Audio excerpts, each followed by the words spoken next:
Charli XCX, everybody. Like, let's give it up. Like, yeah. All right. First of all, 1.8 million Twitter followers. That's insane, right? So I've been stalking you like a 7-year-old girl, and right. So there's that.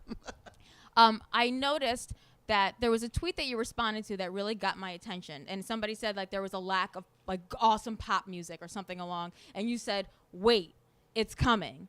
Yeah. What are we waiting for? Because I know that boom clap, all that. It's like the anthem. I teach a lot of dance fitness too, so like I miss those kind of anthems and things like that. What do we have in store?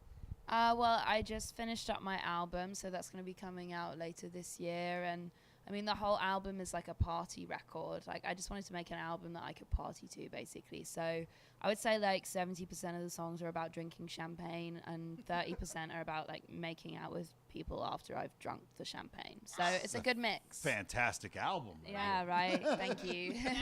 We're getting ready to walk in here, and Anna's like, don't you forget about the fact that her parents took her to raves. I mean, how did that happen? What's that about? Well, I was putting my music on MySpace, and there was this dude who was hitting me up asking me to do shows and stuff in like warehouses in London, and I was like, Mom, Dad, I want to go.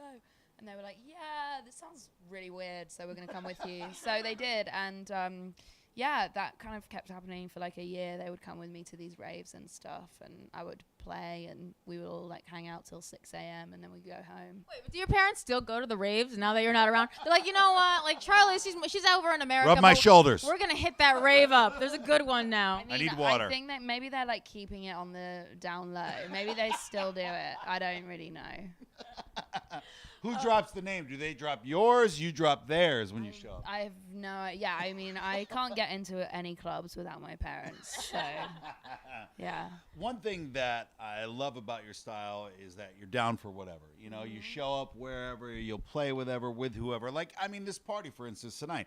I mean, these are not the type of things that people do. And I've seen that you've been doing this all across the country, but different things like every city. So, you know, where does that come from, that collaboration? And what's really that next collaboration for you? Well, I just like to party. So that's really the kind of where it all stems from. And, you know, it's cool, like, going out on the road, like, meeting fans and meeting people who, you know, support my music. So that's really why I do it, you know. When you think about now you're getting ready to drop this album and, you know, we don't know who's on this album yet at this point and what you're going to do after that, what's going to spin out of that, who's somebody you want to get together with? Because, I mean, you already got a squad. You already got people that love to party with you. Yeah. So, you know, what's going to pop up? You mean collaborations wise? Yeah. Well, I mean, Lil Yachty's on the single, which is really cool. I love him. And there are a couple of other people I've been working on stuff with for a mixtape.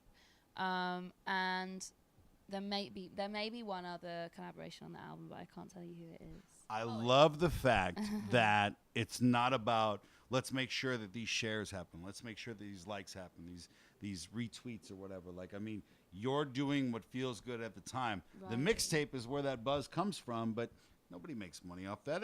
That's the buzz, but yet you're like, hey, listen, this is going to happen. Yeah, I mean, I'm really excited about the mixtape. I did it in like 2 weeks, and I can't wait for people to hear it. It just feels really good because I just did it all on my own, like with friends, you know, like, so it feels good. I'm gonna ask the question that only the dumb girl can ask, and like you have to bear with me as I ask this because I wasn't planned on something that I was gonna ask you, but now that I've had a glass of wine, I'm gonna ask you anyway. So K-pop, which we don't know a whole lot about here in America because it's huge overseas. I know that you're working, which is huge with them.